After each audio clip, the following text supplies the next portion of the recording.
You're very welcome along to PwC headquarters, and I'm joined by the player of the month, Paul Broderick. Congratulations, Paul. Thanks very much, Owen. If you don't know Paul, you might recognise him from such things as the very, very top of the current standings in top scoring from this year's championship. You were also in the top 4 last year, and I was just doing a bit of research before coming to meet you this afternoon, and the only people who scored more than you last year were Conor McManus, Paul Ganey and Dean Rock. It's not bad company to be in. Yeah, well, I suppose for us, in many cases the lads win the frees, and I have the easy job of putting them over. But I was thrilled to be in the company. Obviously, we would have preferred to win another game or two. We were close to Monaghan, and we would love to get over the line there. But it's nice. I suppose it's nice to be up there. Yeah, for sure. And I guess when you look at the counties that those lads are from, I guess every team needs a free taker, and I guess a lot of your scores would have come from frees and stuff like that. So it's a great endorsement when you're up that high in the scoring charts of how well your county is doing. Yeah, I suppose without having the 4 or 5 games, we mightn't have anybody up there. Carlow versus Laois this weekend. We'll touch on this briefly. It's going to be a very intriguing game, but from your perspective, it's probably more intriguing. You're off school at the moment. You're a secondary teacher in Laois. It's it's good banter the last couple of weeks. Young lads and girls in the school. And I'm involved in the football in the school as well. So, it's been great crack.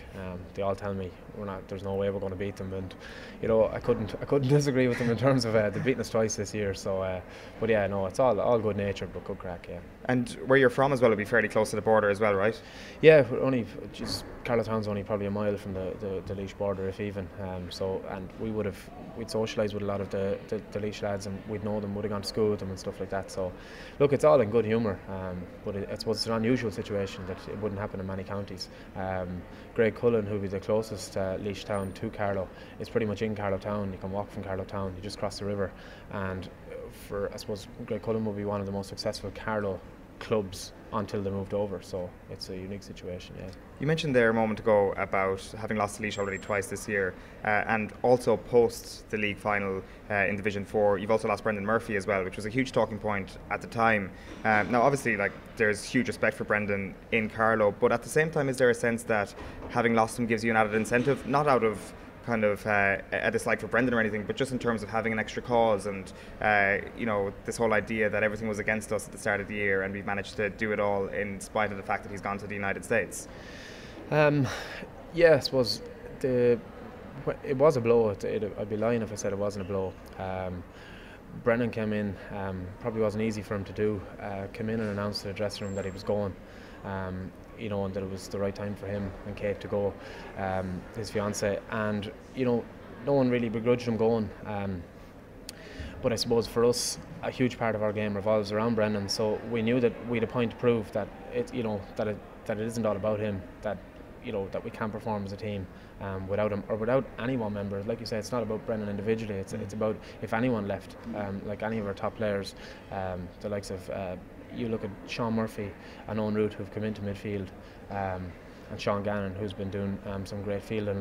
Those lads have really, really stood up in the absence of Brendan. And so far, in the Louth and Kildare game, they've been exactly what we've needed. They've been the remedy we've needed. So you mentioned him going to the dressing room to announce that. I presume that was after a training session, and what was the mood like in the dressing room at that point? It was a pretty sombre mood. Did any of you expect it actually? No, well, maybe personally I didn't know about it. I didn't expect it, but especially I suppose because this is the first year we've become promoted, so we were well used to people leaving panels, but not for specific reasons like Brendan's. More so, people becoming a bit disillusioned and going back to their clubs on different years, because I suppose maybe they weren't getting a game. And if you're not getting a game for a losing team, it's very easy to point fingers and blame. I suppose when you're part of a setup that has won a few games, it's easier to stick with it. So I suppose we weren't expecting anybody to drop off the panel for any particular reason. And when Brendan left, I think that was a Tuesday night, I could have it wrong, but that session and the session after that were, there was a bit of a lull, but we'd have loads of leaders on the team, and lots of lads just stood up and kind of were counted and kind of said, look, and didn't mention Brendan's name, but they just said, lads, regardless, we're bigger than any one player and we need to stand up and show what we can do, and lads deserve huge credit for that. Our captain John Murphy, lads like Kieran Moran, when he speaks you listen, and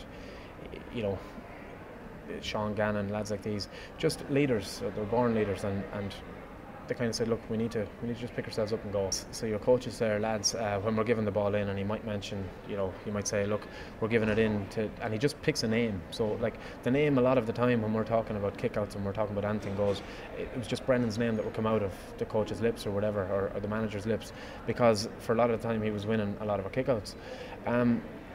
The name that's come out of the lips has just really changed, but we haven't changed a whole lot in that. We might look a bit different to play, but we haven't intentionally changed. As we play, we might look a bit different on the field, but in the manner in which we play, but we haven't intentionally changed anything, in that there's a belief there that like lads like Owen Root, Sean Murphy, as I said, Sean Gannon, and I'm hoping not to leave anyone out, Dara Foley, lads who can go out and win and field ball. They just step in. Have just stepped in, exactly, yeah. In terms then of, like, no matter who the personnel is there a lot of video analysis? Is there a lot of talk about tactics in the Carlow side? There is a lot of video analysis. For the most part of the year, it was analysis of ourselves, trying to improve ourselves. So, different aspects, kickouts, defensive, offensive, things we could do different, I suppose, trying to eliminate mistakes or be more efficient or economical. There has been a small bit then of analysis of other teams, where you might say that, look, this is where we could gain an edge or something like that. But yeah, I suppose there's loads of different elements to it. Yeah, because I'm always intrigued by how much work you put into tactics, because your game plan is widely discussed, and I think now there's a kind of a correct opinion out there that there's a general appreciation for how Carlow play. I think the negative approach was just not true, really, to be honest. Like, having been there when you beat Kildare, that was as entertaining an approach and a tactical game plan as I've seen in Gaelic football in recent years. So clearly it's a big part of your thought process. But in terms of your own individual role then, like, would you agree with the idea that in that Kildare game in particular, your game plan was to isolate you a good bit, and that you weren't just sticking over the freeze, the plan was for you to get the ball and win the freeze in the first place as well? Yeah, I suppose I won one or two of them, and I got my hands on as much ball as I could. The idea it's not always, I suppose tactics don't always turn out as they're supposed to on a board or whatever. The idea is that, not to have as great a gap maybe as often exists between, but I suppose when you're defending a lead, which is a situation that maybe we didn't expect to find ourselves in so early, there is that kind of caution, where we're like, there was a couple of times maybe that our coach ran across the field and changed a few things that we were initially planning on doing, because we found ourselves in a more positive situation than maybe we could have, even ourselves could have dreamed that we would have been in. So yeah. Stevie's running onto the pitch saying, listen, this is the situation we're in, kind of throw the game plan out the window to a certain extent because you didn't expect to be in that position? Yeah, I wouldn't say it's throw the game plan out the window. The fundamentals don't change, but it might be a different approach to kickouts. It might be a different approach to the sides of the field that we're coming down, or whatever it is. And it's not like I say, sometimes it doesn't concern me, but I might hear the things that involve me, which are maybe opposition kickouts, and there might be a slight change to that, without giving a whole lot away, But it's never, the fundamentals are always the same. We defend the same and we try to attack the same regardless throughout the game. That's very interesting, one thing you said there in terms of the opposition kickouts. So you would actually hear the goalkeeper maybe making certain noises or like a certain shout, and you can start to identify what that shout means, and you can communicate to your midfielders. Is it that? Yeah, possibly. So they might have a call. You'll always try and identify calls. We played Dublin last year, and I never heard as many calls. Really? Yeah. I was baffled by the amount of calls that they had. And what are the calls? What's Stephen Cluxton saying? Well, they were numbers. I remember Jason Sherlock running onto the field. A lot of them were numbers. And to be honest with you, there's still have 15 players in the field who can only set up in X amount of different formations. But I suppose the way in which you call it out allows them to kind of maybe confuse their opponent for a little bit longer, and they probably change those names every game. So I can't say which. It's just maybe when you identify one that has been a consistent pattern, that if the coach notices it, he says it. But just as often, I suppose, we're a kind of an aged and experienced team in many ways, and you might have a player in the field who notices something and the word just spreads, so it changes. That's all.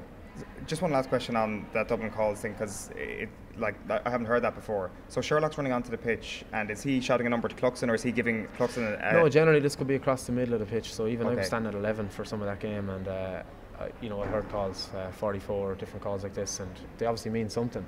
Now for us, So I don't know whether they were for their own kick out or for the opposition kick out. It depended. So sometimes there was a call when they had a kick out, sometimes there was a call when we had a kick out. But the large amount of them were for how they attacked our kick outs. Because I suppose for Cluxton's kick outs we dropped back at the time. So they didn't need to. They could kick the ball to the nearest man, he was free. So a lot of it was for how they were approaching our kickouts, yeah. Right, okay. We've been chatting about video analysis there a moment ago. Whenever I think of video analysis, I think of the column Brendan Bugler wrote on the AIB website earlier this year. I'm not sure if you saw it yourself, but he was just sick of the level of video analysis, that he thought that some people needed more of it than others, that he was at a stage in his life where he didn't need to be sitting in a tape room for an hour watching tapes on an opposition that he's seen tens of times before. And it actually reminded me of what you were saying this week about how your approach to training has been the opposite of that not everybody is tarred with the one brush, so to speak. Like, you've had your injuries and you've been allowed to take a back seat in some of the more strenuous elements of training leading up to a match, for example. Mm-hmm. Yeah, I wouldn't go into that. That makes it sound very professional and detailed. I think the tailor-made approach comes from the fact that we'll say, and I can speak personally on this, if I turn up to training and we'll say for whatever reason I'm very sore, I feel that maybe I've exerted myself, my load has been too high, or whatever I've done, or I've tried something in between sessions, and I'm sore coming to training, and I feel I'm maybe at risk, that there's never a problem if I say, look, lads, is it alright if I skip a certain part tonight, or in other words, can I just ease the load? They'll decide what it is. There's a trust, exactly, yeah. And I don't know, for different lads, we'd have the likes of Jordan Morrissey, Conor Crowley, these lads playing a high level of college football during the year, and plenty more with them as well. Mark Rennick, Sigerson winner this year, and they would have been training during the week, and some of them training under 20s. Conor Crowley's training under 20s, so all that, I don't see a lot of that going on, but I do realise the odd night that someone is standing out, and I know there's a reason why, and I think that it's not something that's overlooked. Maybe in previous years it was. Do you want to recite all your injuries for everybody at home? Can you possibly remember all the injuries you've suffered throughout your career? Well, I suppose no, I can't really. I wouldn't be able to list them off for you, but I remember I was talking to a fellow last week.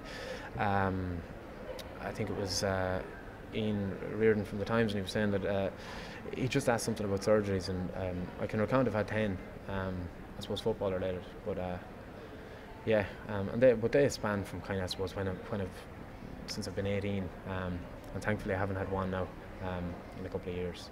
Yeah, it's a remarkable list of operations, really. It's been serious stuff, and do I dare say that the spleen injury was the worst one you suffered?